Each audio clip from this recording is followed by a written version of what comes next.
Okay, welcome everybody. Welcome to our panelists and welcome to the audience for this launch of the latest Socialist Register called New Polarizations and Old Contradictions, Crisis of Centrism.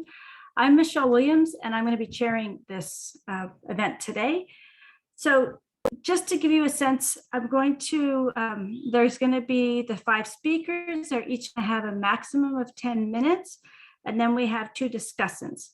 And then after that, we will open it up for comments, conversations. But because we're online, we ask that you put your comments in the chat line because that's easier for everyone to see it. And then we can just respond, and the panelists themselves and the discussants can read them and also respond accordingly.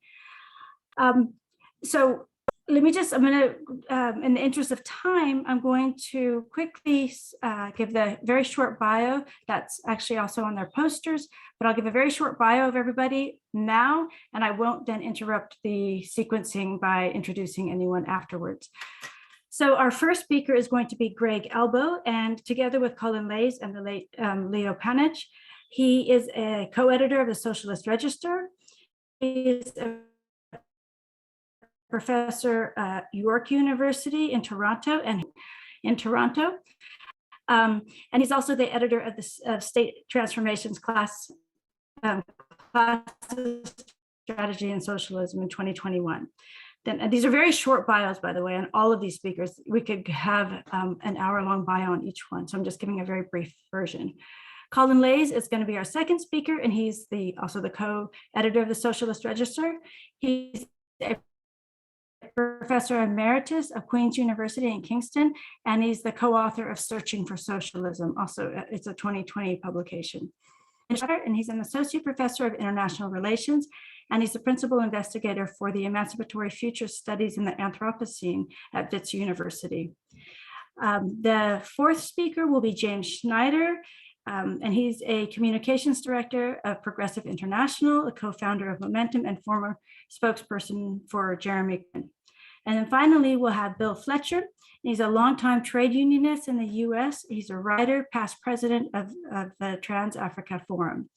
The 2 discussants then will be Samantha Hargreaves, and she calls herself a Pan-African ecofeminist, but Samantha is also the director of an extraordinary organization called Women, which I have enormous respect for.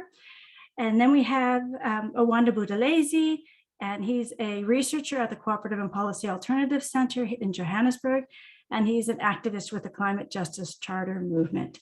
Okay, so we will begin now with each of the speakers, and I'll just, I'll interrupt them if they're over 10 minutes, but otherwise I'll let them speak, and then we'll just go to the next one. So to begin, and I'm going to turn off my video because apparently I've been breaking up, so I'll be turning off my video.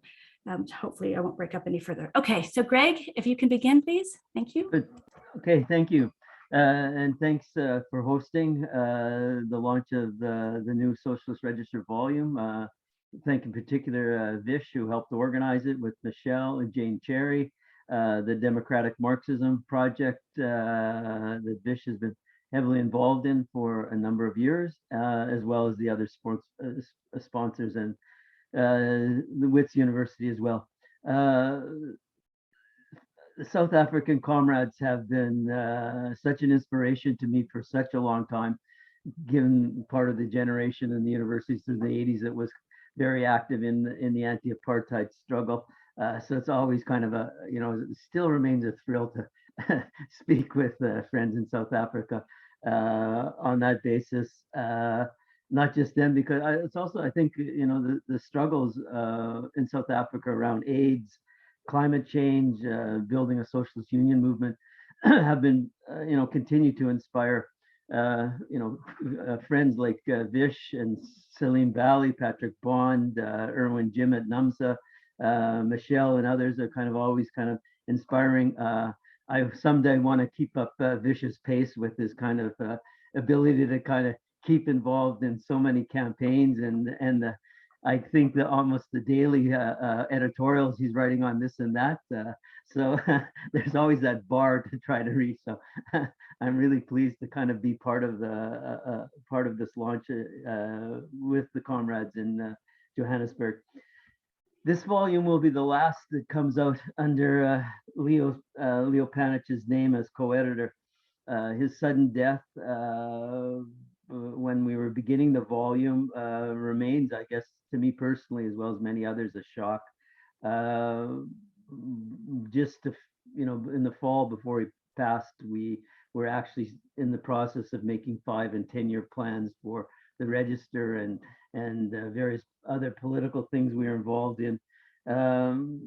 And just losing him as part of life, we had kind of worked, I don't know, I think around 20 volumes we had put together over the years, and along with kind of endless numbers of political statements, workshops, seminars, the whole gamut of stuff, so it's a big gap in my life in Toronto, just daily politics.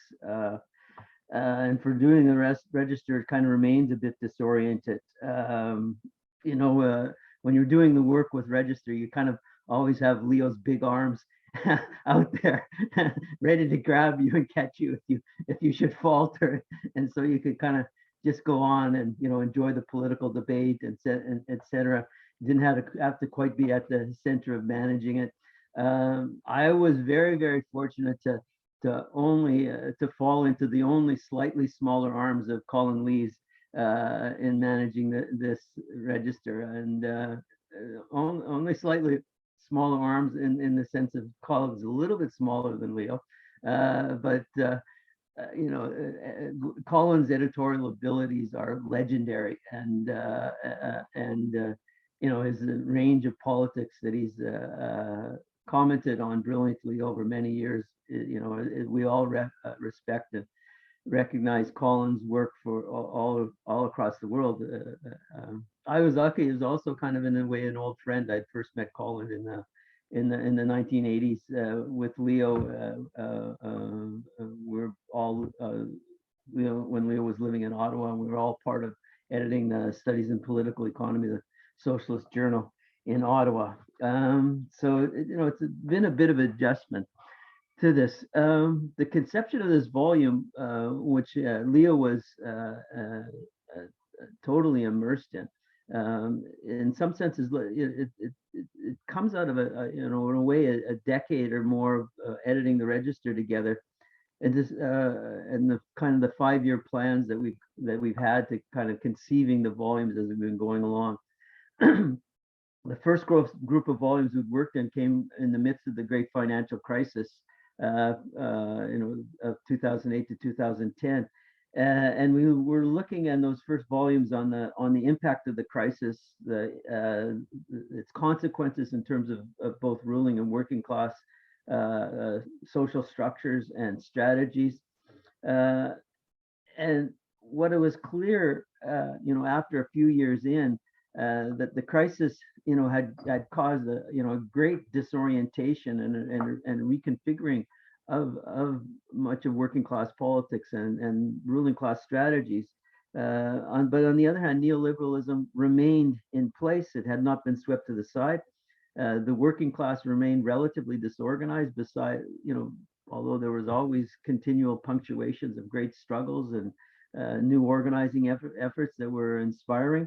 Austerity was becoming a part of the permanent landscape, and the social and political displacements that were part of the consequences of the great financial crisis were everywhere to be seen, and in the marginalizations of the most weakly organized workers, the greater range of pauperism that was showing up on the streets across the world, and so on.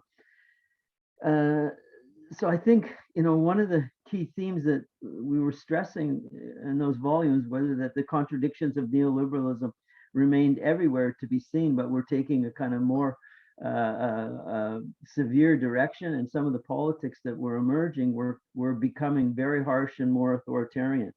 The second group of volumes kind of picked up on those themes, and we wanted to place those a bit in longer term perspective. That was partly triggered because the whole world was kind of going through some reflections on the history of socialist politics through the 20th century as a result of the 100th anniversary of the Russian Revolution, and so we wanted to kind of think, put these developments into some sort of longer term perspective over a range of volumes: rethinking revolution, rethinking democracy, a world turned upside down, dealing with the geopolitics. And a volume when we started it that seemed, to some we thought we were stretching ourselves a bit far, but on the other hand, it proved very prescient, was we did a volume on the politics of the right. And again, trying to put this in perspective of looking over the very long term of the trajectory of the right across the 20th century, from the emergence of fascism, with several articles looking at the current right from that perspective. And clearly, it was necessary to do a global scan of the way the politics of the right was forming around the globe. And in that sense, another kind of theme that was consistent was the rethinking of socialist strategy in the context of political polarization that was now most evident, in the same timing as that volume, with the emergence of Trump and the particular types of polarization that was occurring in the U.S., but was evident, in these new authoritarian governments coming up everywhere: Brazil, India, obviously Hungary, Poland, and so on and so forth. So it wasn't kind of concentrated only in the politics of the so-called West, but was everywhere around the world. If I might, and to just bring Leo into the meeting more directly, I'd like to just quote from the preface and the commissioning letter that we gave to passed on to our essayists, trying to frame the volume. So in the letter we wrote, with the word polarization now on the lips of commentators on the left, as well as mainstream journalists everywhere, we feel it is the responsibility for the Register to undertake a deeper analysis of the current political and economic moment by addressing the underlying social contradictions that are producing these polarizations. It is one of the great ironies of our times that just 2 decades after capitalism became the singular global mode of production, as capitalist accumulation and social relations finally penetrated every corner of the earth over 150 years after the Communist Manifesto predicted this, that polarization of politics, income and wealth, gross consumption along abysmal poverty, of ecological destruction are there for all to see. Leo then insisted in our letter, commissioning letter, to quote Philip Roth, the great Jewish novelist from the States, and is noting that in one of his novels a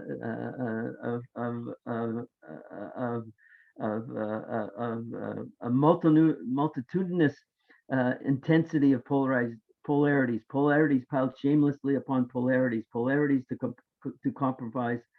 comprise not a company of players, but the single existence, this theater of one. And as we were working and developing the volume, as was Leo's kind of want, he was consistently bringing out this Roth quote, and why he said this is what we had to try to capture, the way that polarizations were piling on in different parts of the world, and try to understand and explain them, but the way that they were intersecting and not just kind of leaving themselves there. So often he, as Colin could tell you, often had a guide like this as you were working together, kind of pulling the themes together.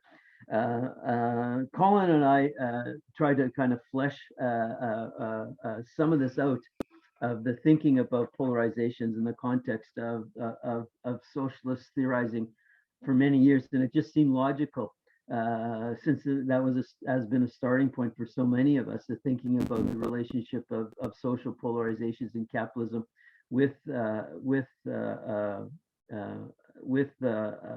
Marx.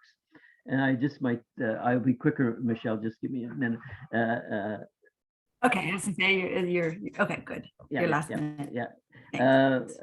With Marx, and just to remind people, of course, there's in the Communist Manifesto, which we quote in the preface, the more or less open civil war raging within existing society up to the point where the war breaks out into the revolution and lays the foundation for the sway of the proletariat. There's also kind of the great chapter that we kind of all learn in detail in Capital, the general law of capitalist accumulation, where Marx writes, accumulation of wealth at one pole is therefore at the same time the accumulation of misery, to the torment of labor, slavery, ignorance, brutalization at the opposite pole, i.e. on the side of the class that produces its own product as capital. And then there's, of course, the theme in the chapter on the workday, the main chapter in Capital, where Marx kind of brings the class struggle fixated on Britain, but as a generalization of what's occurring across the world, and the struggle that he's highlighting there in the formal structure of capitalist social relations and in the legal structure. The capitalist maintains his rights as a purchaser. The worker maintains his right as a seller. Between equal rights, force decides. And it is that kind of theme of force that we kind of also wanted to seem so clear to raise in the polarizations of the moment because of the authoritarian governments that are anywhere. I think the essays that we saw to gather and collect and commission, which Leo and I largely did, and as we were kind of coping with the fallout from the pandemic, as you know, as we were all struggling as writers and researchers around the world, struggling to keep pace with personal lives and our activism and research, we're struggling with. Colin and I kind of rounded that off. We were trying to cover issues around income polarization, around the new geopolitics, the longer term setting of this authoritarianism that's been emerging in the light of kind of the authoritarian politics through the 20th century, on the polarizations around the pandemics. We also wanted to cover what we thought were the key places where this kind of evidence was this kind of polarization and contradictions were most evident in Brazil, South Africa, India, and Russia. And it's also what it had us gather what I think is an outstanding set of essays dealing with the contradictions of Trump and the politics, Trump and post-Trump, and the left in the US thinking of how it's going to respond to this debate, with a series of kind of the most eminent strategists in the US commenting on those. And finally, the way that this was posed for the left and alternatives around the polarized options, as Sam Gindin frames it in his essay, that we're now confronting, dealing with also the question of the falseness of or what Samir Gandhi calls the false concreteness of identity politics, and the way that we need to struggle for a new politics of a new universalism in our politics. And of course, kind of one of the things we had to deal with is, of course, is the great feelings of setback we've had from the faltering of the Corbyn project in Britain, the DSA in the US, and other projects in the rest of the world spinning. And that's also why we sought out the dialogue between James Schneider and Hilary Wainwright. So that's the volume. I hope you enjoy it. You're going to hear some great speakers today. I'm dying to hear them kind of verbally present their ideas. They were great fun, this group to kind of work with. Bill recalls his essay that was in the 2016 volume on the politics of the right, his famous essay, Stars and Bars. He's been one of the great commentators on this. And then, of course, you all know Vish, and we're happy to hear him, and James is here as well. I'll turn it over to Colin to kind of keep going on the overall conception of the volume. Thank you. Great, thanks, Greg. Colin? Yes, thank you so much, and thank you, Vish, and all your colleagues for organizing this meeting. I'm really pleased to be invited. And like Greg, I have to begin with Leo. We met in, you could believe this, first in 1976. And that year, he started me collaborating with him and Greg and others on the new journal, Studies in Political Economy. And we went on collaborating in one thing and another until the week before he died. So it was a terrible blow. And I actually feel very grateful to Greg in being invited to help him finishing this volume. It was like being, in a way, continuing a bit of collaboration with Leo.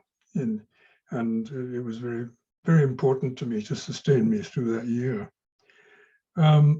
They conceived the volume, and Greg was the driving force in seeing it through. So I can say without any false pride that it's a great volume, and I recommend it very strongly. Greg suggested that rather than make a catalogue, I would pick out 2 or 3 essays that I was particularly involved with, or that I particularly want to recommend. And it seems invidious to do that without recommending all the others, including Vish's own remarkable essay. Incidentally, Vish, I don't think anybody has emulated that for any other country yet, and it's a really important example which needs following. So I, rather idiosyncratic, will talk on 3 particular pieces. The last project Leo and I did together was the book Greg's mentioned, Searching for Socialism, about attempts in the Labour Party in the last 50 years to democratize the party and turn it into a vehicle capable of pushing forward the socialist project, first led by Tony Benn, and secondly under the leadership of Jeremy Corbyn. And so to analyze that, we had to grapple ourselves, keep talking to ourselves about neoliberalism on a global scale, in which the UK project and its challenges and ultimate defeat were implicated. And that made us especially concerned with, and me especially interested in, Simon Mohan's essay, which begins the volume, on neoliberalism, on a contemporary portrait, a portrait of contemporary neoliberalism. What Simon Mohan shows is that neoliberalism produces not just extreme inequality, but a very specific form of extreme inequality, a destructive form. 1% of the populations of the powerful, largest economies in the world have accumulated an astonishing share of the world's gross product.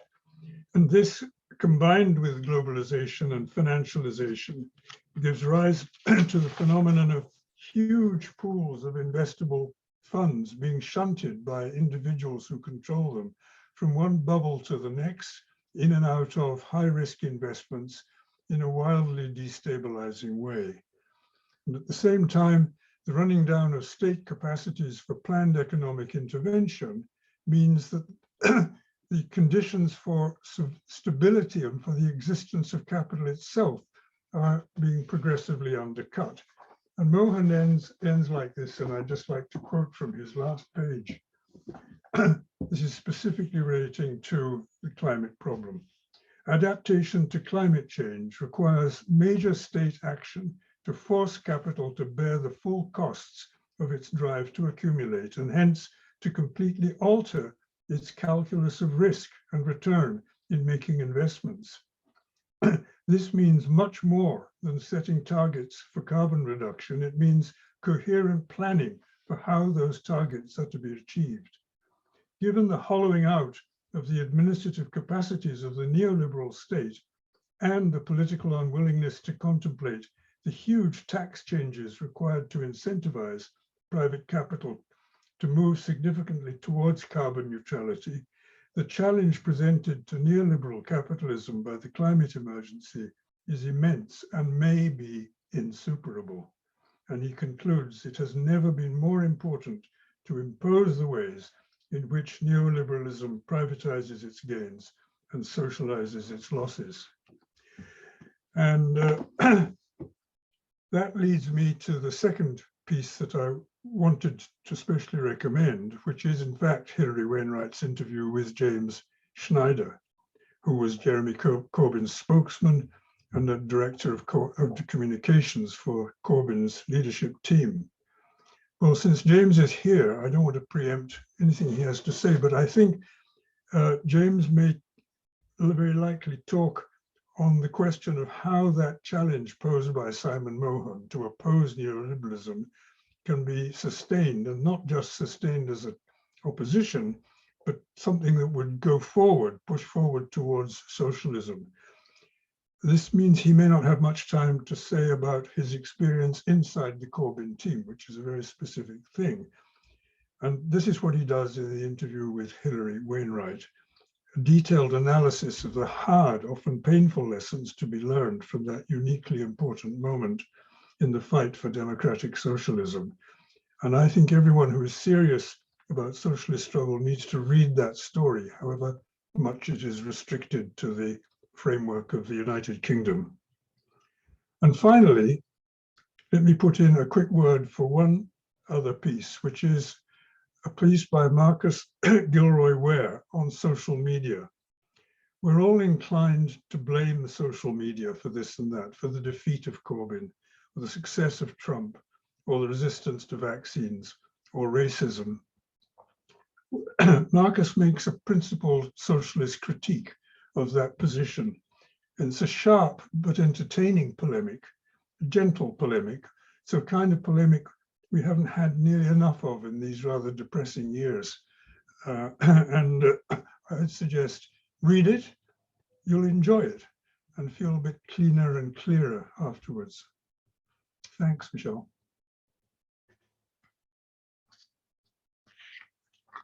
Right. Wonderful. Thanks, Colin. And you made up some time for me. Thank you.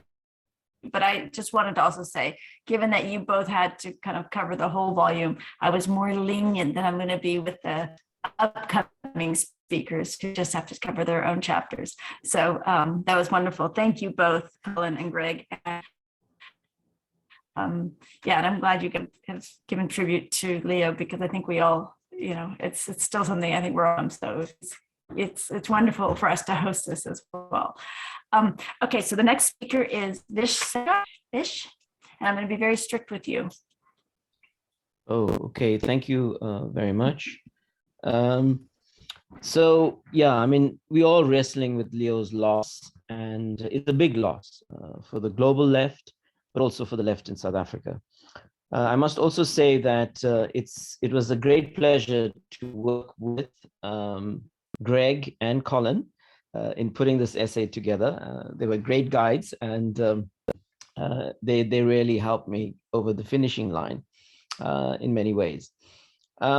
I must also say that, when I received this brief and engaged with Leo, I mean, this idea of contradictions, sort of eating away at South African society, kind of stimulated me to think about how we're thinking about crisis. And I've been doing a lot of work on thinking about crisis. And for me, I think Marxist feminism is a very important guide. And I think that's what also informs this essay. I mean, what are the deep contradictions in the realm of production, and what are the deep contradictions in the realm of socio-ecological reproduction? And I think this is what shaped my own thinking. I wrote this essay before the looting sort of erupted in South Africa in July of 2021. It was a seismic moment in South African political life. We were literally on the brink of a civil war in the country, in my view, and it could have gone very, very badly for our young democracy. And I think here you really saw the kind of contradictions that I grapple with in this essay playing themselves out. The other point I want to make is, thinking about this pathogen and its impact on our life world, it was extremely profound. I mean, it gridlocked everything in our lives. I mean, it gridlocked circuits of, it blocked the movement of ships, planes, etc. And I think that's its defining conjunctural significance. And in that context, when this met ruling class power structures, including in South Africa, these the ruling class had to really grapple with this moment. Most of them were not, including South Africa. They had to work out how to rule, how to govern these very polarized societies, given decades of neoliberalism. And so I think this was very, very revealing. Now, in the South African context, the pandemic met, in my view, continuities of crisis, of neoliberalization of South African society since our democratic advance in 1994. And there have been key conjunctural moments here where the kind of rupturing of national liberation politics has been unfolding. So, you know, and at one level, and this audience here is very familiar with it, so I'm not really going to go into it.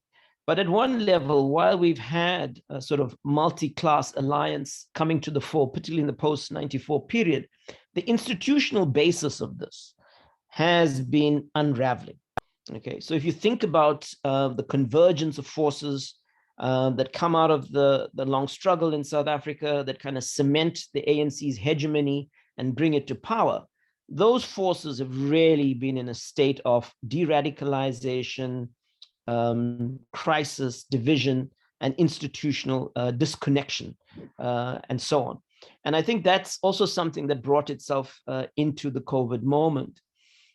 What we've really seen happening in the context of the ruling class in South Africa are splits, realignments, re-racializing of politics, xenophobia, precariousness, and a real crisis of a thin market democracy. So all of these crises dynamics came into the crisis, the conjunctural moment of COVID-19. So it's here that I kind of look at this ruling class and trying to think about how they're dealing with this moment.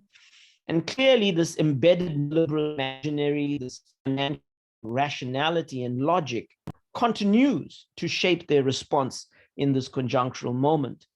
And you see it reflected in the lockdown regime that came to the fore, very elaborate, very clumsy, but in the end, balancing the requirements of capital accumulation all the time. So, you know, hard lockdown, of course, you move towards a complete openness increasingly in 2020, and then a kind of reluctance to kind of really kind of put the screws back on. But in the main, working with the assumption that the economy is the economy that will create jobs. This is the economy that will keep South Africa going, etc., which is really faulty thinking. And then, of course, mitigating the socioeconomic hardships that come with this pandemic. Again, the state comes short in so many ways, but there are various mechanisms that come to the fore. And then finally, I mean, I think the state understood that we were in the midst of a deep structural crisis, and that the pandemic has exacerbated some of that, and there was a need to kind of find a way forward. The economic recovery plan articulated by the president, but then again, what has been in our national policy discourse and agenda and so on. So in a sense, a lot of the old comes to the fore in the midst of this new conjunctural moment. I think the other points just to make very quick is if you really think about these serious socio-ecological contradictions, well, the healthcare system exemplifies this very starkly. We went into the pandemic with a failing healthcare system, stark health inequalities. I mean, only 9 million people in South Africa being on medical aid as part of a population of about 59 million, about 1,250 intensive care beds in public hospitals. So we really stumbled into this thing, really, and in a situation where the healthcare system was failing most of society. We saw an attempt to put in place emergency capacity. We saw PPE kind of provisioning, and again, ensnared in the criminalized accumulation that has been in the making even before the COVID-19. And then, of course, austerity continuing, and then, of course, nurses and public healthcare workers and public sector workers picking up the flag to fight this and resist it. Unemployment, another very deep systemic contradiction, also impacting and registering in very profound ways in the in the COVID pandemic moment and conjuncture. Hunger, also a very serious problem.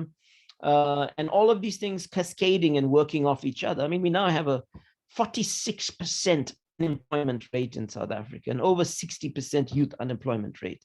I mean, I was writing this essay before the data came in about some developments in the economy. So you really have, in many ways, an unviable society just at that level. At the same time, you know, you've had almost 30 million people living below the upper bounded poverty line and being in a serious state of food insecurity and stress.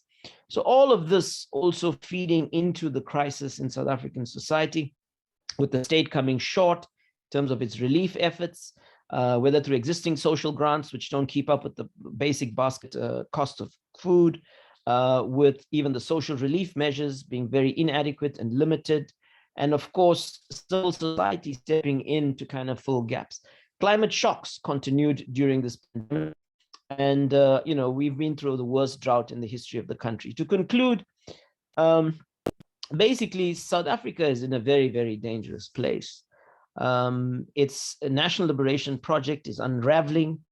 The factionalism, the institutional weaknesses, the class political divides are eating it up. And at the same time, we are in the midst of this multi-dimensional crisis that has been created by this national liberation movement. So we are seeing socio-ecological systems collapse in various parts of the society.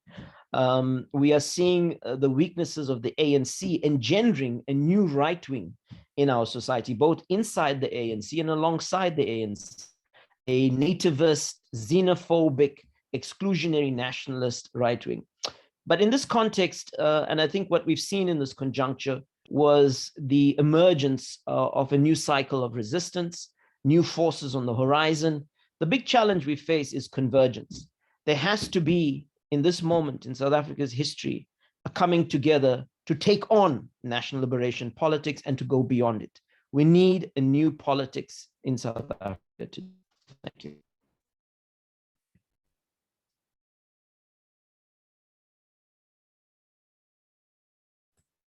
Thanks, Vish. That was great, but also you were 1 minute as a chair. You were great. You were one ahead of time. Thanks very much. And now we're going to move straight over to James.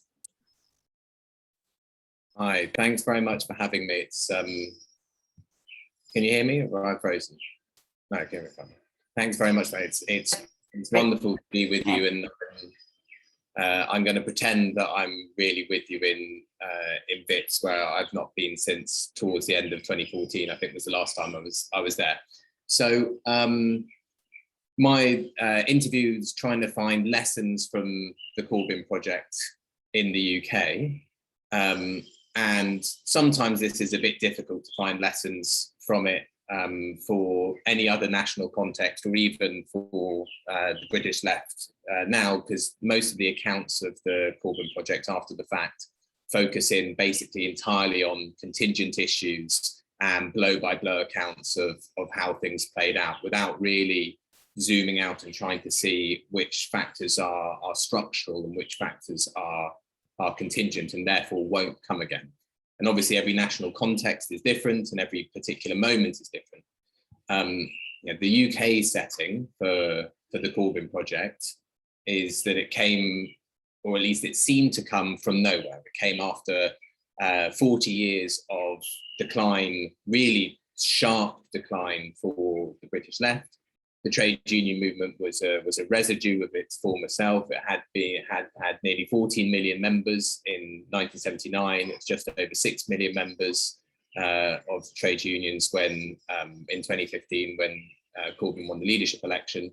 And we had an anti-war movement, but we couldn't stop any wars. We had an anti-austerity movement, but we couldn't stop any cuts. And the self-conscious left and the socialist left was really very small and marginal to the national political debate. But out of that we had three big leaps. The first was in 2015 in the Labour leadership election, which Jeremy Corbyn won by a landslide, coming as a complete outsider. No one had heard of him. He'd never had any front bench role within the Labour Party. He had been on the national scene as an opponent of the Iraq War, but hadn't been given very much media attention. He went from 200 to 1 outsider to win by landslide. We had another leap in 2016 with the second leadership election caused by an attempted coup against him, and then in 2017 by a general election, which was called by Theresa May in order to win a huge landslide, because Labour was obviously going to lose terribly because it was led by this incompetent socialist. And instead, we saw the largest increase of the vote for any party in any general election since 1945, running on a program of sort of solid social democracy, which had been so far outside the political mainstream for the previous kind of 40 years. Anyway, my point is that in the particular contingent example of Corbyn, the opportunity, i.e. leading a major party, having a socialist leadership that could enter the state, was so far ahead of how developed the party was or the progressive forces were. So really, the Corbyn project was occupying this gap between the possibilities of the moment, mainly caused by the organic crisis of ruling class hegemony, not by our power, and this gap between the moment and the strength of our movements. And basically, it was about whether we could catch up or not. So what can we learn from that? So obviously there's some contingent factors like the conjuncture, Brexit, the particular human material that we had to work with, i.e. very few of us had any experience with any frontline politics at all, and had to learn very quickly. I myself, for example, was a journalist focused on Africa. I was working for New African magazine and sort of came in effectively off the street to join the campaign. And yeah, there are various different contingent factors, but there are some constants which I think we can learn from both ourselves in the British left now. We're a bit shattered and confused trying to work out what to do next. But I think also these constants that we can learn from are useful in other national contexts as well. These are some things which I don't think change. So we have the task. The task for socialists basically remains the same. It's to build a social majority and empower it with the force to act for itself. That's the task that we're engaging in. And if we're doing that properly, then we will have to overcome enormous opposition and attacks. Though there are a lot of people, I think, because there hadn't been a left advance in the UK for so long, were surprised by the real level of hostility that the Corbyn project faced internally, within the Labour Party and some of the Labour movement, within the media and from its opponents. But really, we shouldn't be at all.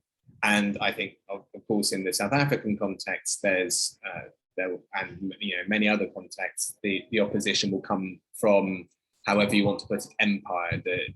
It's not just the domestic ruling class, but how that domestic ruling class fits into the global ruling class.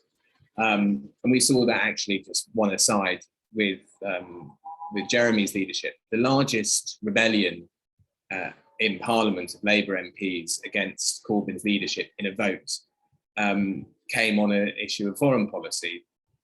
The largest rebellion was almost 100 Labour MPs rebelled to not support a motion against British arms sales to Saudi Arabia because of the war in Yemen. That was the largest rebellion. The biggest pushback we got from the Labour right and from the establishment were always over issues which seemed to run against the consensus viewpoint of the Western Alliance.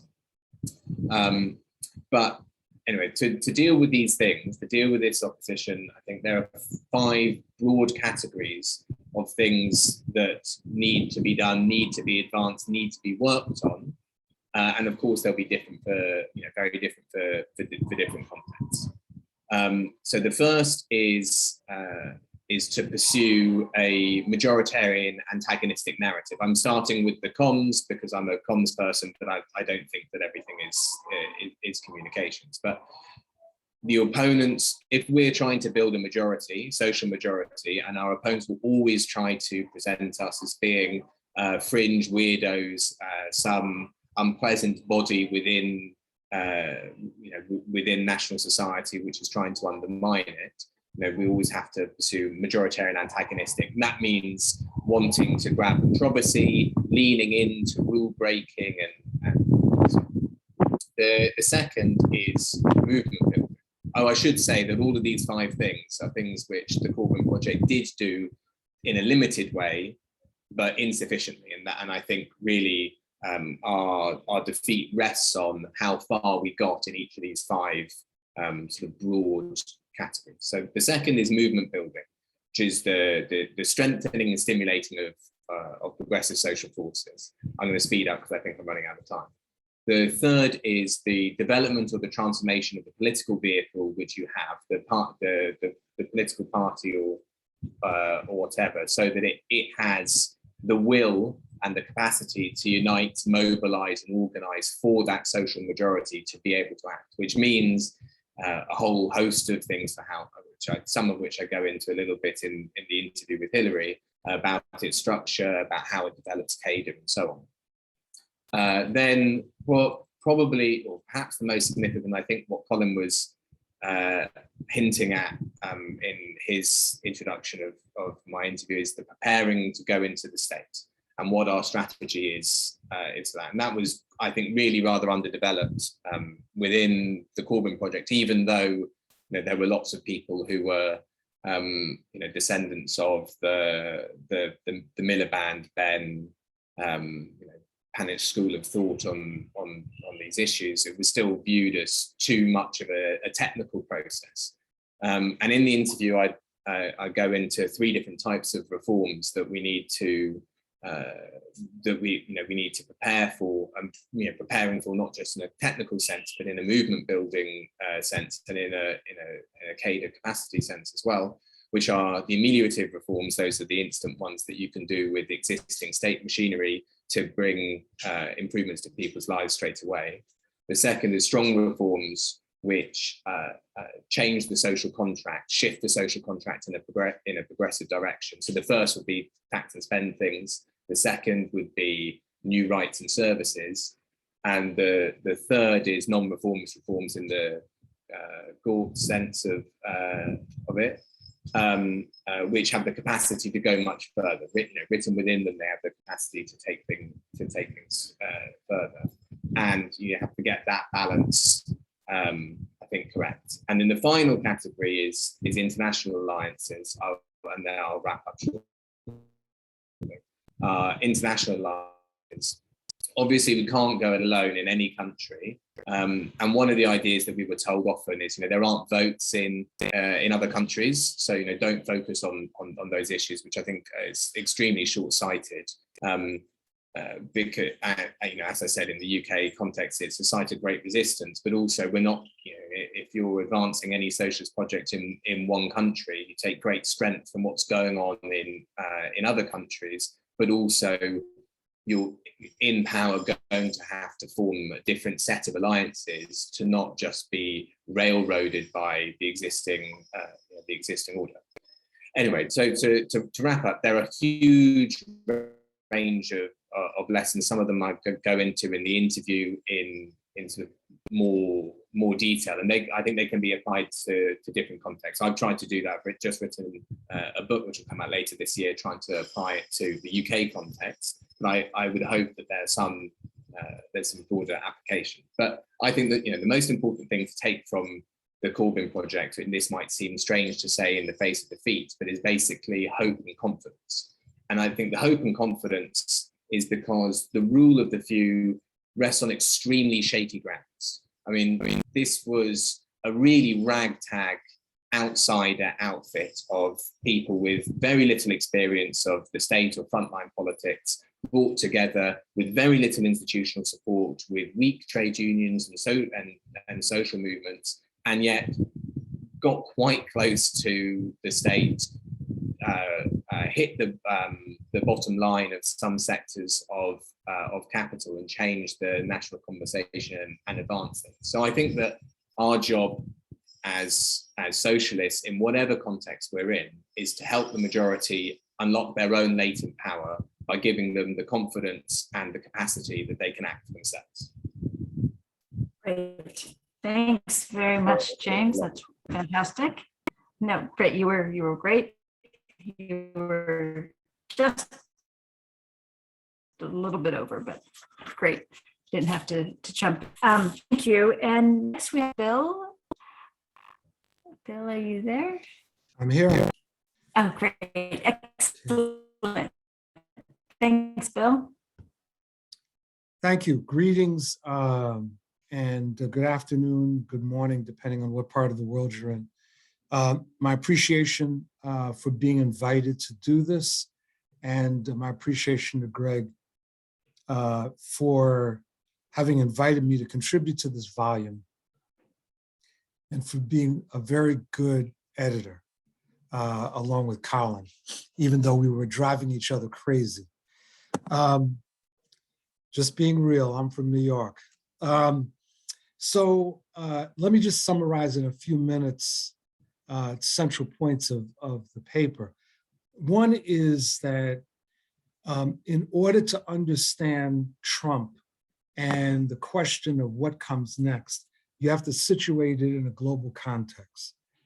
So we're dealing with, as I've been reemphasizing, a convergence of major contradictions, economic and environmental, which have brought about across the world a crisis in the legitimacy of the capitalist state. And it's within that context that we're operating. The second thing is that, as Nikos Poulantzas pointed out at the end of his life, there was a phenomena developing in capitalist states that he called authoritarian statism, which is not the same thing as a right-wing mass movement, but that there was a tendency, which I later went on to describe as neoliberal authoritarianism, that was starting to pervade capitalist states and narrow the parameters of democracy and democratic participation. And so we have found ourselves with the growth of this neoliberal authoritarianism, along with the growth of right-wing authoritarian mass movements. These two things are not the same. They sometimes converge, but they're not identical. Now, in terms of understanding Trump, the central thing is to get away from the notion of the focus on Trump the idiot, Trump the maniac, Trump the fascist. The more important thing is that he gave voice to something that has been beneath the surface and is partially emerged at different points in US history. So the underlying issue we're looking at is the growth of a right-wing populist mass movement. It is not something that is simply manipulated by a few maniacal capitalists. It's something that I describe as the herpes of capitalism, that right-wing populism is a virus in a system, and that when a system weakens, the virus fully emerges in various manifestations. But that the virus is there, it's in the system. And so one of the misunderstandings when looking at Trump was that people were focusing on him and only focusing on the moment and not understanding that there had been efforts to renew a sort of right-wing populist project in the late 1960s, a move away from simply put conservative populism into a more adamant right-wing populism that had within it a fascist element that has grown over time. Now, for us on the left, and I think this is not just true in the United States, there's a tendency to use the term fascist to describe anything that we don't like and anything that's repressive. So anytime the capitalist system uses violence, people will often talk about the fascists. And I think that this misreads the various forms of right-wing rule that we can encounter. And in a peculiar way, it almost mythologizes democratic capitalism and acts as if democratic capitalism has to be peaceful, whereas democratic capitalism is just simply not authoritarian. But there's nothing that says that it's particularly peaceful. Fascism is a mass movement, and it is a radical mass movement that is a subset of right-wing populism. And it's a mass movement that wishes to eliminate all vestiges of constitutional rule and democratic capitalism. And we've got to understand the particularities because it has strategic implications in terms of who you unite with at which points and what the level of the danger is. So when we're looking at Trump, we have to understand right-wing populism. We have to understand that the Republican Party of the United States, which has now become the party for dictatorship, has for quite a while been constructing a theory of minority rule. And so to some extent, even though many of us talk about the right-wing bloc as the neo-Confederacy, you could almost define it as a neo-apartheid alliance, in that what they are attempting to do is to ascertain how to develop white minority rule in the United States when the demographics change the nature of the United States. And they also are doing something incredibly interesting, which is they're reaching out to racialized populations, at least some segments of the right are, and basically saying, to the extent to which you acknowledge the hegemony of the white republic, to the extent to which you do not challenge on the basis of race, we can find a place for you within the hierarchy of this reconstructed white republic. And so this is what's important when one looks at the efforts by Trump and his allies to reach out to Asians, Latinos, and even some segments of US Black Americans. The final thing about Trump that I want to say here in the interest of time is that there was an interesting debate that Greg, Colin, and I had about what actually happened on January 6th. Would you describe it as a riot, an insurrection, or a coup, a coup attempt? And I was adamant it was a coup attempt. And we went back and forth. I actually think, I hate to say it, I was right. That when you look at what was going on, there was an orchestrated move by a segment of the political class to change the entire terms of political operations in the United States and to eliminate an opposition.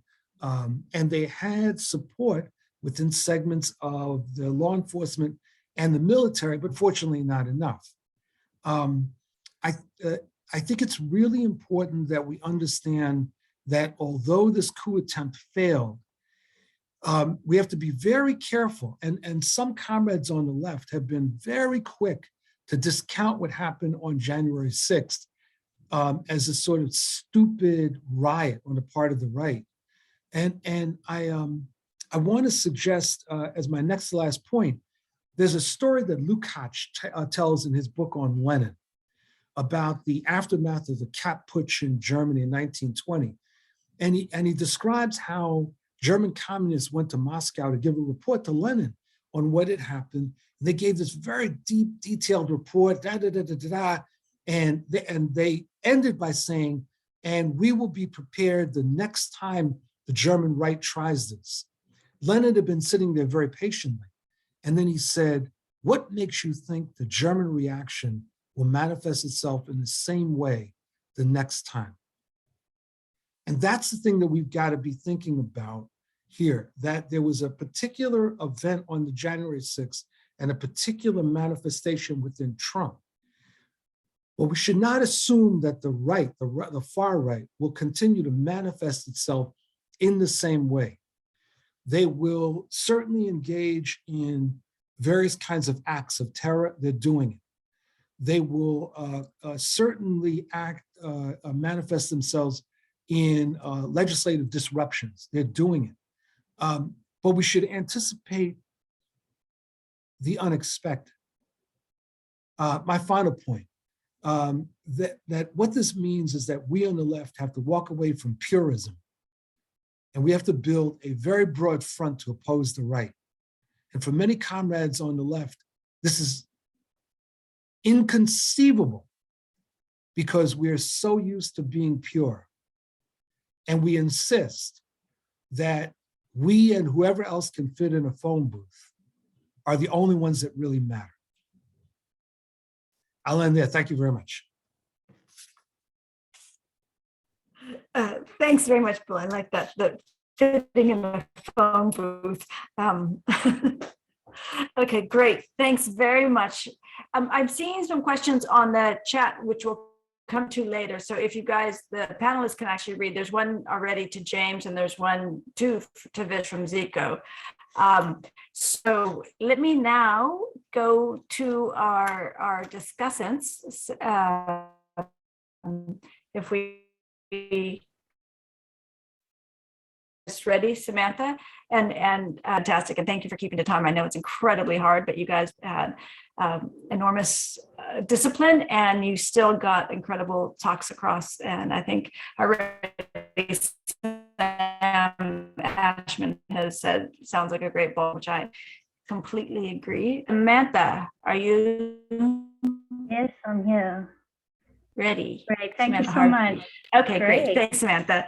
You're on. So thank you for this marvelous Socialist Register for 2022, exploring such an important theme for all of us all over the world.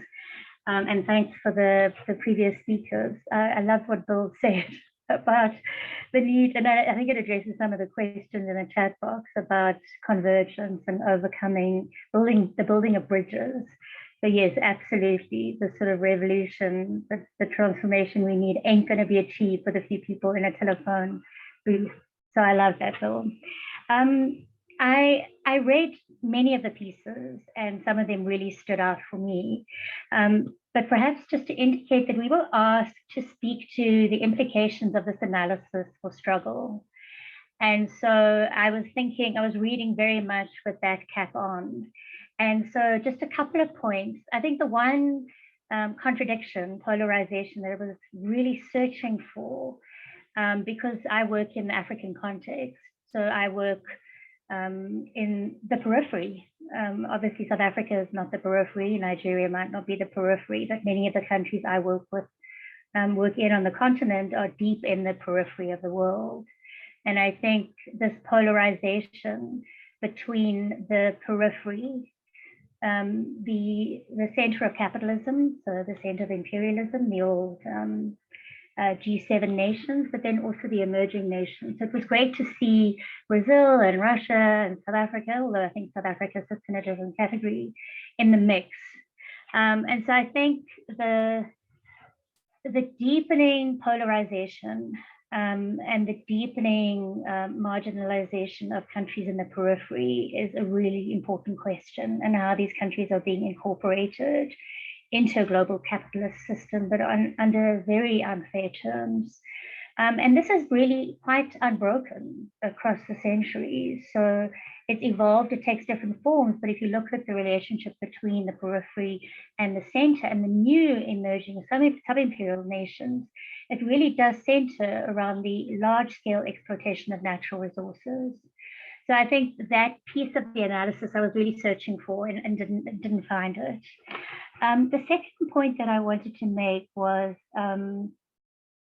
around the contradiction between production and a productivist lens and social reproduction. So this question of social reproduction, the impacts of crises on social reproduction, does get picked up in different echoes across the publication. Vish does address this question. And I think this is a really important question, bringing the crisis of capitalism and the many crises that the world is sitting with, the climate crisis, the crisis of social reproduction is a major fallout.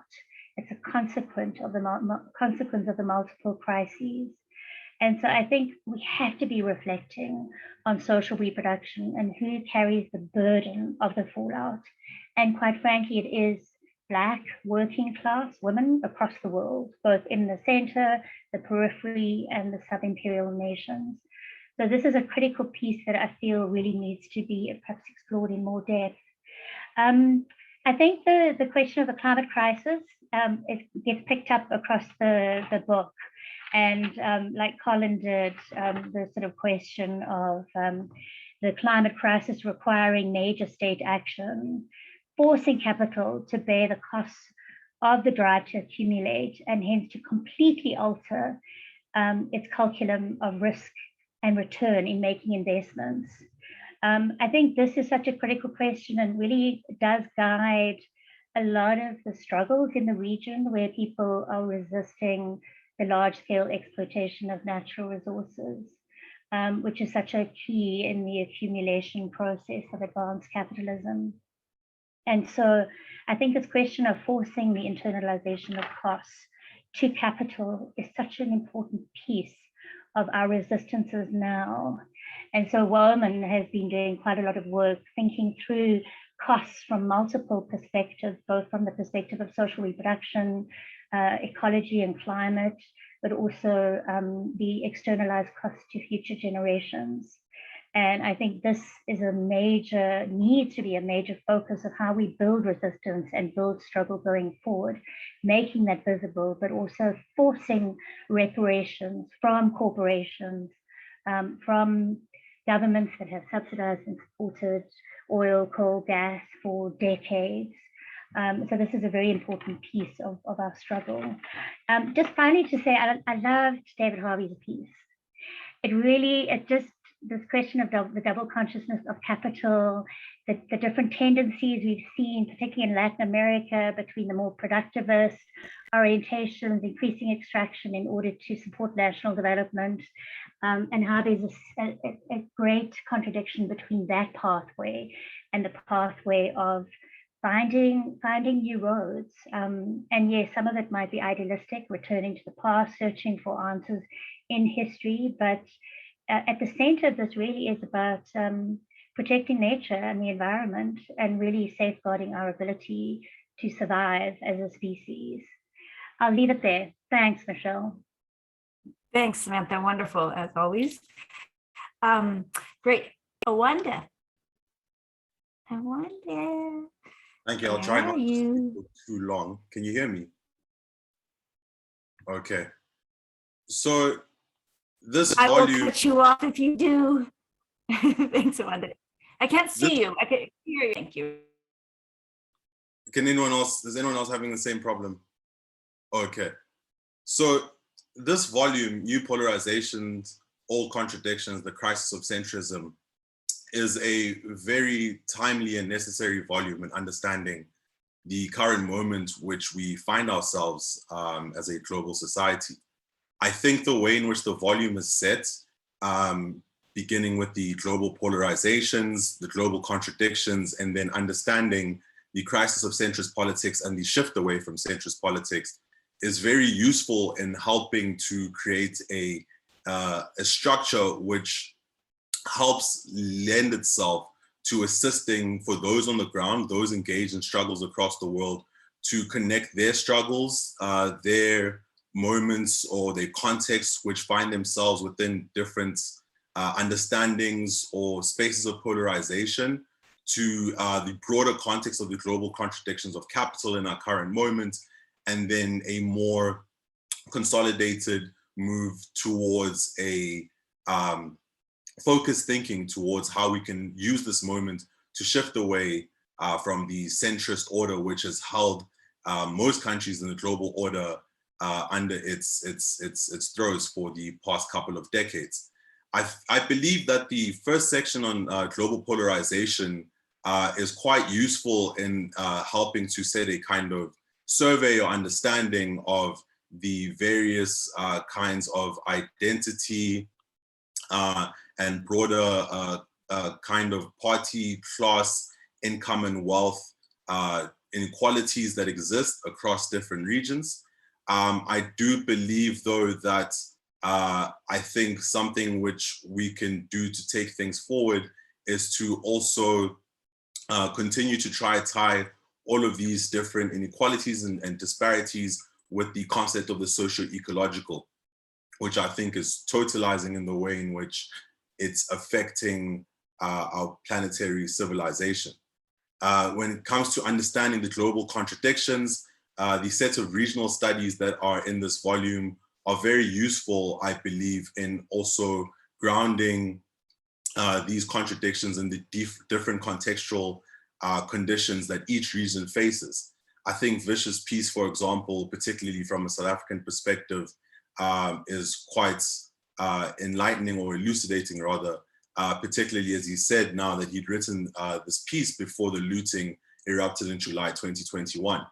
And the crisis of social reproduction is one which is particularly apparent or apt in the South African context. And I think that this piece in particular, and the South African context more specifically, can be quite instructive for other regions of the world with regards to the kind of disparities and violence that can erupt when these kind of polarizations exist at the level in which they do in our particular context, and in the way in which they continue to and will continue to persist in other regions of the world without an truly emancipatory alternatives to help move away from those kind of inequities. And I think that the context which is set in this section of the volume helps set a solid foundation in helping us understand what are the moves that we need to understand with regards to how a shift away from centrist politics can be pushed forward. I think James's interview is quite enlightening in that aspect, particularly as he was also speaking about right now, some of the other things that he proposed with regards to what is required in this moment to ground a move away from centrist politics and a move towards anti-capitalist alternatives.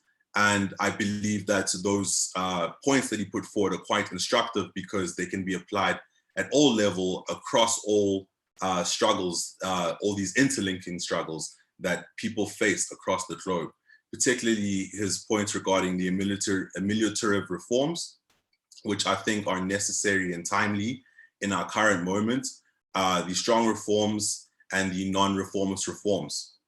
Particularly also want to underline the call for Gramscian political organization, which stretches into society and seeks to link across these different forms of ongoing struggle. I think that the ecumenical approach, which is outlined here, does well to kind of set a solid collective foundation for which we can help link and engage in each other's understandings and ways to build for something more positive in the future. Thank you. Wonderful. Thank you, Wanda. That was great. Okay, we've had fantastic inputs, and thanks to everyone very much, to both all the panelists as well as Samantha and Wanda. You guys were great. It's always an unenviable task, I find anyways, to be a discussant on a volume that no one else has read, but you must then in a few minutes have some profound rules of wisdom, which you guys managed to do. So thank you very much. There are some comments. We're just going to be taking comments in the chat. So please write your comments and points in the chat. But I know, Bill, you have to leave at 5:30 South African time. I'm not sure what time it is for you, but there is a comment about the similarities between January 6th in the US and the July violence in South Africa. And I think it speaks to your larger point that it wasn't just about Trump, but there's larger systemic forces that were underlying the rise of authoritarianism and the demise of democracy. So I don't know if you just want to make a comment there, or if you want to have any reactions to the discussants and things before you have to go, and then I'll open it up to the others as well. No, thank you. Yeah, I have about 10, 15 minutes. I think one of the things that's really important for us on the left to grapple with is that these right-wing mass explosions should not be legitimized in any way. You know, the tendency that I see of people saying, well, there really are legitimate grievances that are being handled in a certain way. No, what it is more that there are certain lenses through which very angry people are looking at the world and are looking at the crises that we're facing. And they're looking at them through lenses of race, ethnicity, gender, religion, and they're looking backwards. These right-wing authoritarian movements are in fact encouraging people to think that the future is somehow in the past. And so I think that we've got to understand this, and that these right-wing mass movements can be very comforting, because like most movements that are cultish and have conspiracy theories, they offer very easy answers to incredibly complex questions. And I don't know enough about what happened in July in South Africa, but just looking around the world, this is what we keep seeing. And we on the left have to understand that masses of people have become zombies. They have lost their humanity. They have lost their empathy. These are not good people. And this is really hard for us on the left, because we want to really believe that pretty much 99% of the world's population is good. And it's not that way.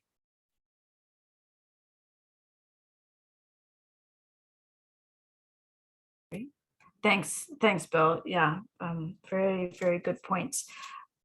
There's a number of other questions. James, I'm not sure if you saw one, but Zico had one to you about whether you guys drew lessons from places like the experiences of Syriza and places like Greece. And Vish, Zico also had questions to you about convergence, and also whether, I think Zico, if I can put words in your mouth, but whether taking on a frontal attack on the bourgeoisie. Zico's a comrade of ours that I've had many debates with over the years, so I'm putting words into his mouth. But I think that those were some questions to you, and also I think the issue of convergence. And yeah, Dale has a new question, which I haven't read yet, but if you guys want, Greg, this is open to you guys as well. If you have any comments on, the South Africa violence and the US violence, since you had a different understanding of the coup. So you can raise that as well. And Bill, if I can just jump in as well. I had I agree. I think your analysis is fantastic. And what does it suggest if, given that the Republicans now, from what I understand, have basically said the January 6th event wasn't such a, I think they're not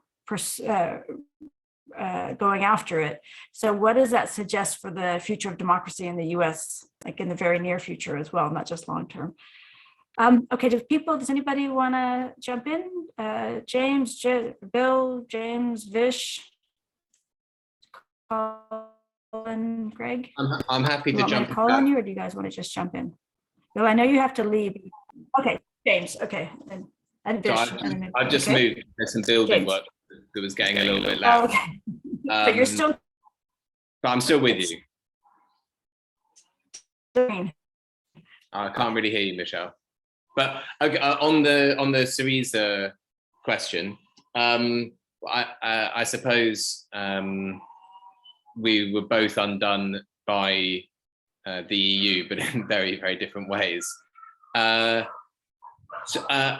think we did learn some things from the Syriza experience, and had the number of different people in the Corbyn team have close relationships with different people that are in Syriza or were in Syriza and broke with the party over the capitulation to the Troika. But also they're just because you understand what happened in a particular context doesn't mean that you're necessarily going to win. I mean,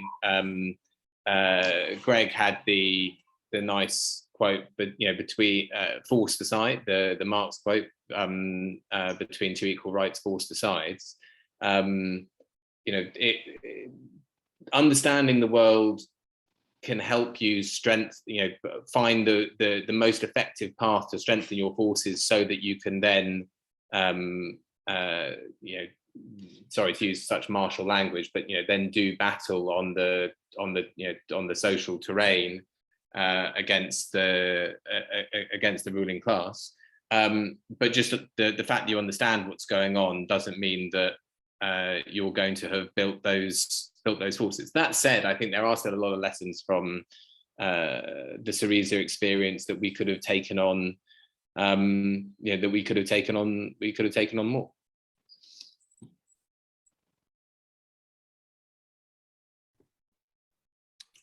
Michelle, Thanks, can I James. respond to your Great. question? Yeah, sure. And then Vish will be, because Bill has to leave soon. So two things. One is, in terms of what you're referring to, the Republican Party National Committee basically said that January 6th was legitimate political discourse, which is simply amazing when you look at what happened, the number of deaths, et cetera. So that's what I meant before, that the Republican Party has become the party for dictatorship. And but this is causing splinters within the Republican Party, because their leadership, some of their leadership recognizes that being the party for dictatorship may influence how people vote in the midterm elections in November. So we'll have to see. I think that the larger question is, democracy in the United States has always been fragile, reminding me of the famous comment by Mahatma Gandhi when he was asked, what did he think of Western civilization? And he said he thought it would be a good idea. And I've often thought the same thing about democracy in the United States. We have a very uneven situation. It's always been very fragile. And I think that at this point, we're not just fighting to preserve democratic rights, we have to fight to extend democracy, to fight for consistent democracy. And that needs to be the battle cry of the left. And in order to do that, I go back to the point I was making about building a broad front. And this is really complicated, because in order to defeat the far right particularly, that means embracing people that are strategically our opponents, but tactically may be our allies. And this is very, very challenging, but that's what, I don't think that there's any alternative to that other than digging deep tunnels and praying. Thanks. I don't like deep tunnels or praying as a solution. So I hope that there's more take up on what you're talking about. So Vish, can you, Vish, and I see you, James, I see you. Do you need it? Are you okay, James, if Vish goes first? Yeah, that's fine. I just want to respond. Okay, you wanted to register. Yeah. Great. So I think, and Bill, are you going to have to leave? So I just want to say, Bill, if you have to leave, I just want to thank you very much for participating. Yeah, I wanted to hear what Vish had to say, and then I'm going to leave. Okay. Yeah. Okay, perfect. Okay, great. Thanks. Vish? so yeah, I mean, I actually think that we must be very clear about the particular historical form of democracy that's in crisis. And I think over the past 4 decades, it's been a form of market or criminalized market democracy that's in crisis. And we're seeing that in South Africa, particularly. It's not a democracy that has enabled us to build adequate forms of people's power from below, amplify the boundaries and parameters of democracy, etc. It's been very circumscribed. It's been a limited form of democracy. I mean, you have editorials in this country, like in the Business Day, that basically tell the population of this country that credit rating agencies are going to solve the economic policy issues. I mean, that's how brazen it is in terms of this market form of democracy. But it's reaching its limits, and it's being eaten up by contradictions. Now, in South Africa in July, a big part of, if you like, the ANC in KwaZulu-Natal was implicated in the violence that was unleashed. And in the streets and in the theater of all of that and the tragedy of all of that, they were legitimizing that as a mode of politics. And that is very, very scary for South Africa. And I think that is the kind of parallel with the kind of minority project in the Republican Party as well, and the January 6th movement. I also think that this links to Zico's question. And, you know, the liberation project is self-destructing in South Africa. And it's got to do, you know, we can historicize it and we can see it in the various conjunctures we've been through and so on. But this is not enough for us as the left. There are different possibilities here. The one possibility is the Ramaphosa project is very constrained. You know, with all the revelations from the Zondo Commission about corruption and the cronyism in his own party, he's going to have to decide how far he's going to go in the battle with those inside his party. And I don't see him having the kind of stamina and the kind of stomach and the nerve to take the fight all the way through. So you might have some kind of compromise, and then South Africa's criminalized market democracy sort of hauls along. The other possibility is that they plunge us into an all-out sort of civil war in this country. It becomes violence, okay? And I think the third possibility is they shift everything to the right, increasingly to the right. Now they've given license, they've given birth to some extreme right-wing nativist forces in South Africa as well. And these forces can actually, if you like, eclipse where the future goes. This is something that we really have to take on board and think about very, very carefully.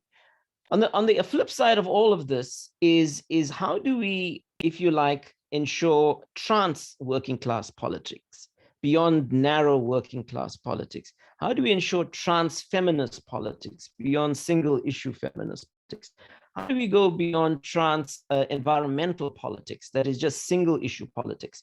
I think this is the challenge for all the forces lining up in South Africa, at least. I think it was Bill that made this point. How do you find these convergences beyond our narrow comfort zones? And for me, the terrain of the deep, just transition, accelerating that in the midst of the climate crisis, is where we can reimagine, where we can build, if you like, an alternative project for the country. But there are various challenges that lie on that path. Thanks.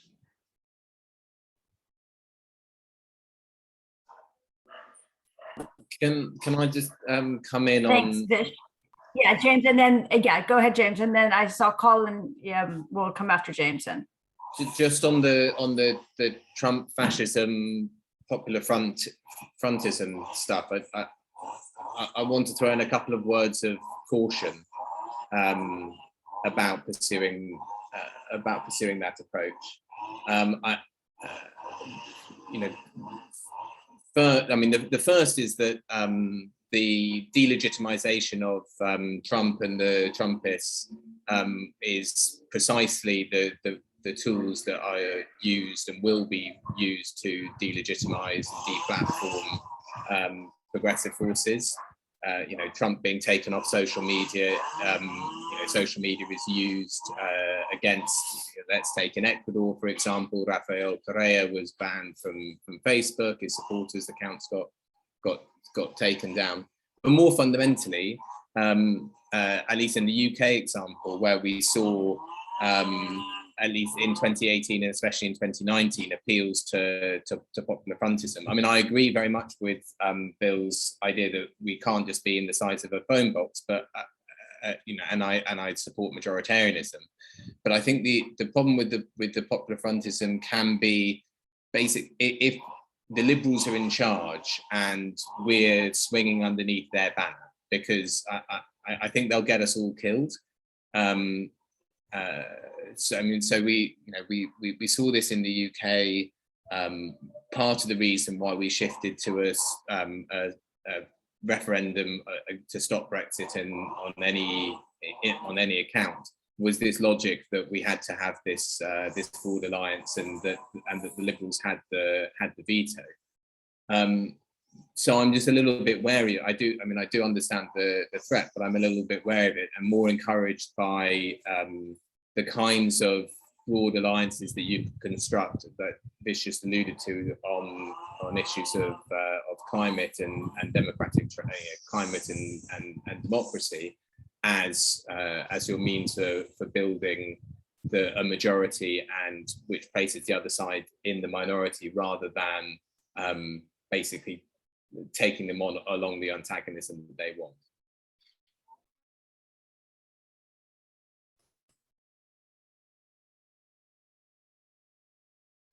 Thanks, James. So I'm sure this would be a woman have a group that'd be kind of engaging on these issues. So I'm sure Bill would like to respond, but I'm going to give Colin a chance right now. Colin. Yeah, I just want to make one comment and one question, actually back to James, though it bears on the question that was asked about Syriza.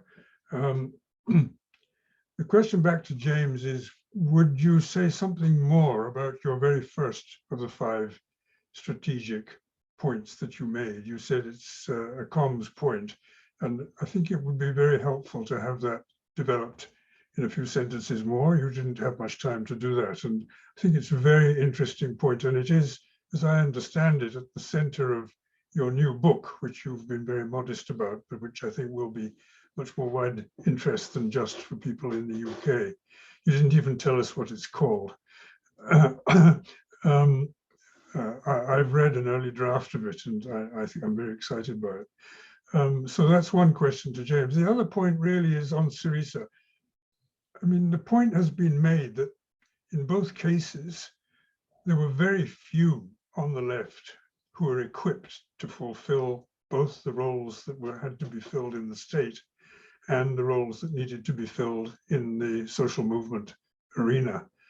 And that the tendency was for the state to gobble up the scarce people because of the need, and and for the party to lose its connections, which in the case of Syriza was even more important, with social movements. It seems to me that part of your message, James, is the distinctive kind of mobilization that's needed to create a broad movement. And I thought what you said at the beginning about hope and confidence needs to be stressed. I mean, for as long as one can remember now, the left of the Labour Party has been in opposition. There's an oppositional mentality. I mean, it even comes out, you know, in somebody like Simon Mohan's essay, where his last point is we must oppose neoliberalism. But it seems to me really important to capitalize on the huge, deep swell of disenchantment with what exists and the wish for something different, and to look forward. And that's what I think is exciting about James's thinking and reasoning in the light of the Corbyn experience and other experiences, which is really to start thinking about what it means to be in the state, what is required to be able to take the opportunity when it's secured. And that in itself is a way of thinking that the left is unused to, and which I think would find a lot of echo if in whatever arenas it's possible to put it forward. So I'm hoping that James will say a bit more about that.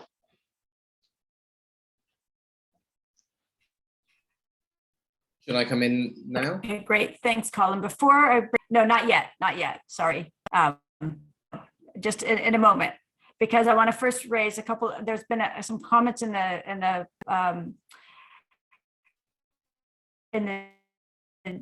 thing that I want everybody to address as well. So one, Dale asking, well, this is related to Colin and Greg wants to say something too, but if you can address Dale's question of why there's nothing on China, it is an absence or a silence in the volume, given the contradictions we know that are happening within China.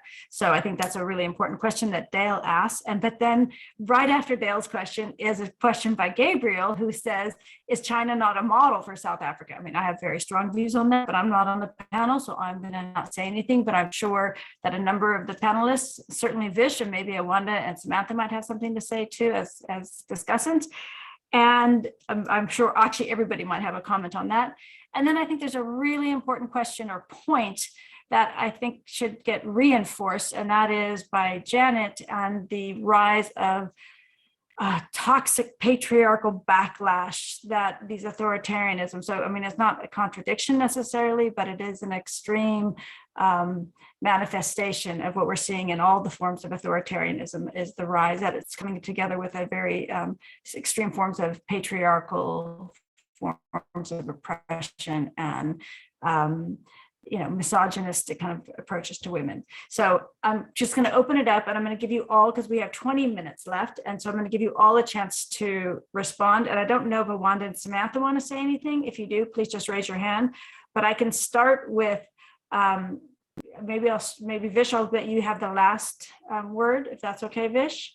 Are you okay with that, Vish? Give your thumbs up. Okay. Then maybe Colin, Greg, James. So Bill's gone, and James, you should see the comment from Bill. We need to have another engagement for you guys. And then Awanda, and then Vish, you'll go. So I'm going in that. Colin, if you wanted to add anything more, give. No, I prefer to leave it to Greg, who I'm sure will talk a little bit about Warren Bellows' piece, but we do discover that there is China is covered, but I'll leave it to Greg. Thank you. Okay, great. Thanks, Colin. Greg? Sure. So thanks for the wonderful presentations, and which reflect the kind of high quality of the interventions from Bill, James, and Vish. I should always say James and Hillary, since it's such a wonderful dialogue, having one of the prior generation's leader of the British left dialoguing with a younger generation over the trajectory of British politics was really kind of a really great dialogue, and for the world, but always us in Canada, the British case and what's happening in British left politics, as well as the Americans, always kinds of spill over. I think both Samantha and Awanda raised a lot of good comments. I just want to pick up a couple of things from Samantha initially, that some of the difficulties of any single volume as we conceive these as a whole and between different things, and a lot of the recent writing that we did on social reproduction was in the prior to, particularly highlighting much of what Samantha was raising, and it is things that we need to come back to constantly. I think the comment that just came forward partly from Samantha, and I can't remember who raised it in the chat, but also on this turn in terms of male violence in the household during the pandemic, and as an aspect of the spread of right-wing politics is an important kind of specific feature that in fact we had commissioned an essay on this, Leo and I, and it fell through at the last minute, and so it didn't appear in the volume of one of the world's great sociologists, left sociologists, on this question, and kind of what seemed particular about this conjuncture. So we'll try to pick up that thread again. The point that Samantha raised also about extractivism. It's hard to live in North America without that being center, since in the Canada and the US are one of the major zones of extractivism in the world. And in Canada, you live with this constantly, and it's part of today's struggles in a somewhat parallel way to it is in Africa, particularly South Africa, and it deals with a racial divide inside Canada with the colonization and the First Nations people. So it's part of everyday politics, which we've kind of largely been addressing in prior volumes in terms of the climate change issue. But in fact, we actually have commissioned several articles for the coming volume that we're working on capital and politics that deal with the extractivist sector, particularly one of the most odious aspects of the extractive sector for climate change, and that is, of course, the tar sands production, and which is the basis for Canada's position as a petropower in the world, and the project that's been going on in attempting to shut down the tar sands. So it is something that we've kind of been focusing on regularly and are trying to pick up. I think I want to say something, I guess, pick up just the thread of China before coming back to the debate with Bill, which I knew he was going to spark it, that debate. The background that he didn't say is, it's behind the scenes. It was a part of a debate that's been going on for a while between Bill, Guindon, Sam Guindon, and Panich.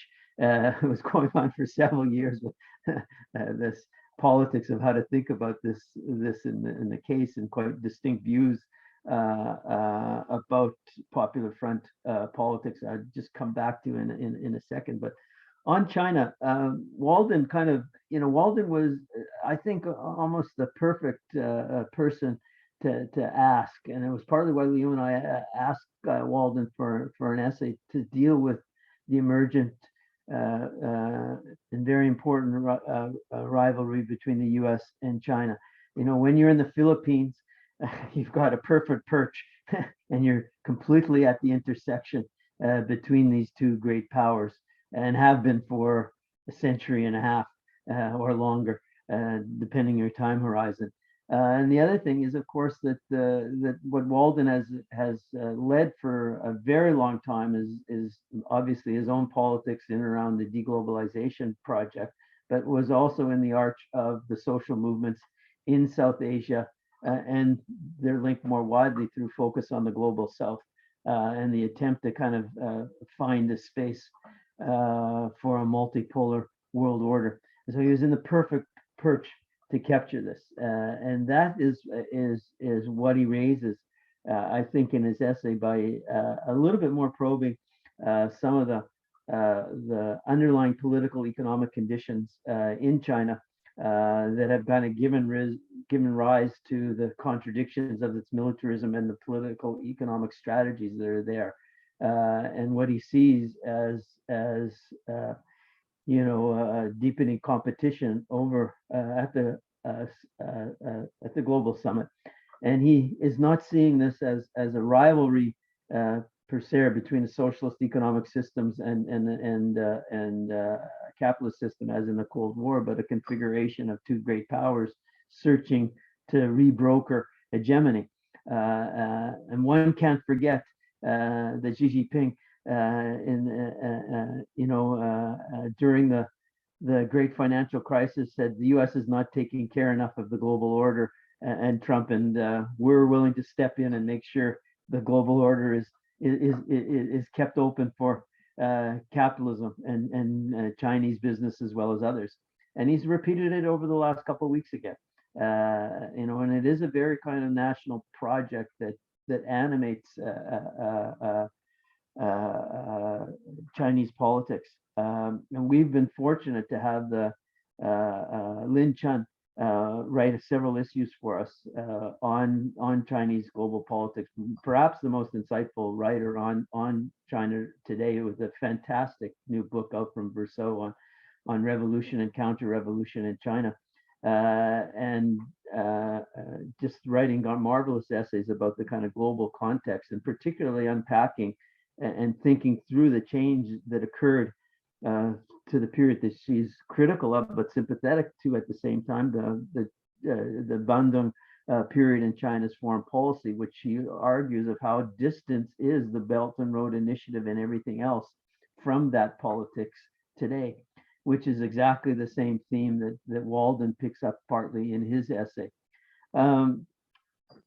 Dale's question on the polarization in China, it's on the actually it's on the agenda for the next volume. We have a couple of issues, a couple of essays coming on exactly that question about capitalist organization in China and working class strategies in that context, and particularly unpacking, some of them will unpack a bit the kind of global mythologies that have been spread about the complete elimination of poverty in China, where there's there's 600 million people still living well below a very low and arbitrary poverty line, and so the polarizations around income are still very deep there.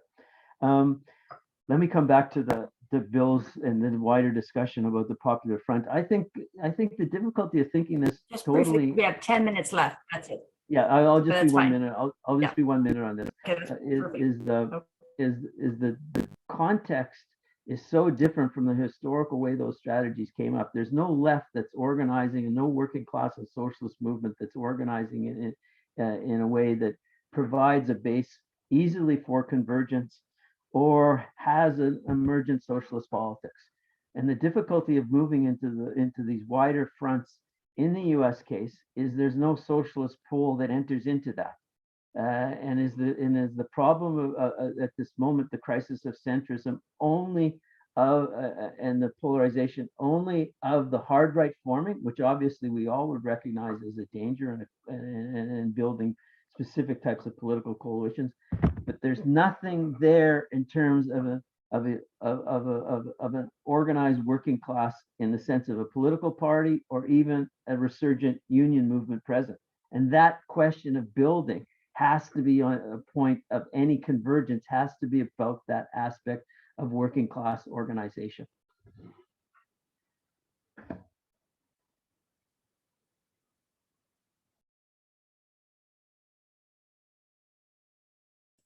Thanks, Greg. Great. So Awanda says that he was going to speak on China, but you covered it well. So he didn't add anything. So James, did you want to say something? You were going to respond. There was quite a few points to you. And yeah, thanks, Colin. I will. I'll send you the check later for the publicity. Thank you. My book's called Our Block, How We Win. To the point about confidence and hope, and then I think how that leads into organizing and particularly how we orientate ourselves. There's an enormous gap between what the hegemonic ideology says it provides for people and what it actually provides for people, and that's the gap between those two things, between its claims at equality, freedom, liberty, and so forth, and the reality for people, of course, in different ways for different types of people, is of course vast. And I think the challenge for those on the left is not only to expose that gap between the two, but give people or help build the levels of organization on individual struggles, and then knit together those organizations into a potential counter-hegemonic bloc, that they can make any change in those things. And I think that, and I speak particularly in the UK context, we've got extremely good, and I think it's the same for the US left as well, as the left got chased away from mainstream society and trade unions got smashed backwards and so on, and the left basically got holed up in the academy, and only in certain bits of the academy anyway. We got terribly good at saying how things are terrible, and we felt terribly smart because we told because we had the most nuanced analysis of how crap everything is and how the system is really exploitative and really it says it does nice things, but really it does terrible things. And I think, again, at least in the global north context, after the financial crisis, like everybody already believes this. The basic common sense for most people in British society is that the system sucks, it benefits the rich, it doesn't benefit most people.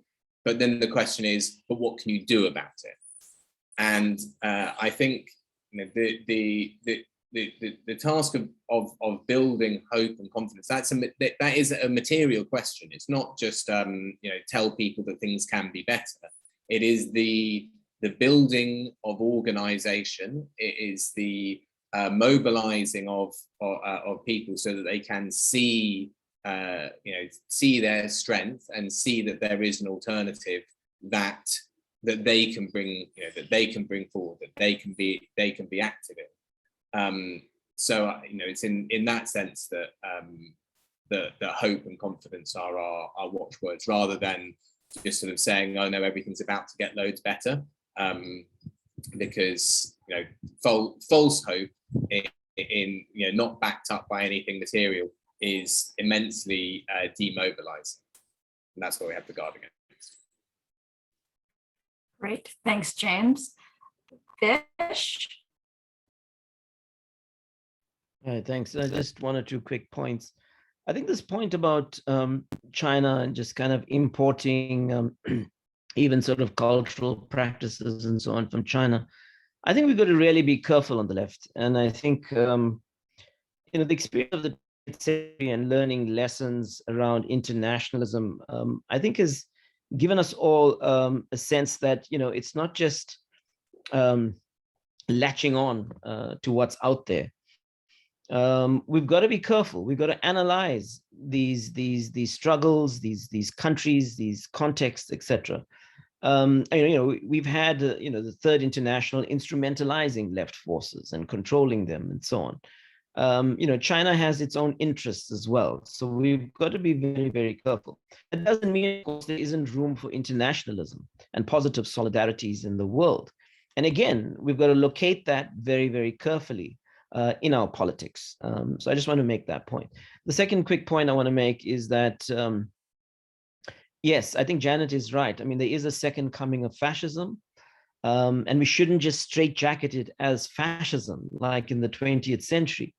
And yes, it is protecting institutions of capitalism, property, and but at the same time, it's also expressing itself in the context of the great crisis of capitalism, probably its last great crisis in my view, but it's expressing itself in that context, and it has various ideological elements articulated in it.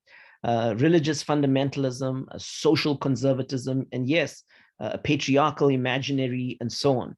A racism deeply. And so we really have to take stock of this. And again, as I said earlier, we got to find different fronts of attacking this. It's bringing to the fore, if you like, all the oppressions that progressive humanity has been fighting against. And so, how do we counter this? I think is a very, very important question. My final point is just that I think the idea of democratic systemic reforms is very, very important for our strategic conversation. It links maybe with what our colleague was telling us from James was telling us. I think democratic systemic reforms is something that rises to the moment in terms of systems change, bringing people in to transformation and so on. And it's a concept we've been working with, but I think there's some nice overlap with James. Thanks. Great, wonderful. Thank you, everyone. I think this was a very, very robust and wonderful conversation. I think we probably could have gone on if it wasn't such a weird time for everybody. But thanks to the wonderful thanks to Samantha and Awanda for being discussants. And a special thanks for this wonderful volume to all the authors, and also to Greg, Colin, and Leo for continuing to publish the Socialist.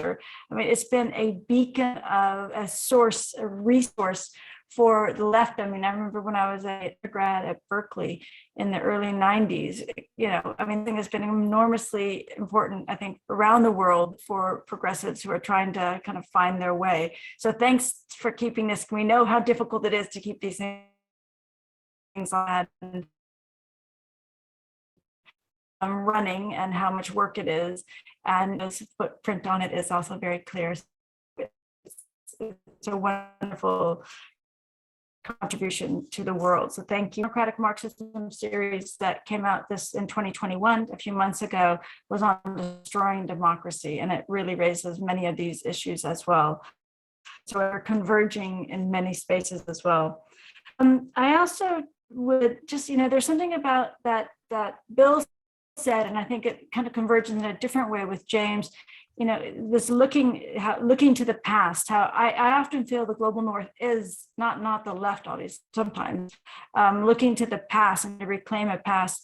And one of the things I've always found extraordinarily positive and hopeful in South Africa is that we look sure it's not a past that we glorify or want to go back to, and it's a future that we're looking. And you feel that's because that informs all the discussions and debates that we have here, which I think is a very different kind of context that we experience here than in many places in the world. And I think it's a huge positive thing that we have to work with. And then I just want to thank the Democratic Marxism series, the Emancipatory Futures Project, the Rosa Luxemburg Foundation, the Second Office, who has journeyed with us for many, many years and just an amazing partner. And most of all to COPAC and the team behind COPAC, which is Jane, Awanda, Charles, and Ferial. So thank you very much to everybody. And then of course to all of you. So have a lovely evening, late morning, mid-afternoon, wherever you are. I don't know what time it is where you are, James, but thanks. And I hope everyone has a good evening or day. Time for breakfast. Bye, everyone. Thank you. Enjoy breakfast. Thank you so much. It was great. Thank you, Michelle, everybody. Thank you. Thanks, Awanda, Thank you, Samantha. everyone. Take Okay. care. Yeah, Ciao, thanks, ciao. everyone. Bye, everyone.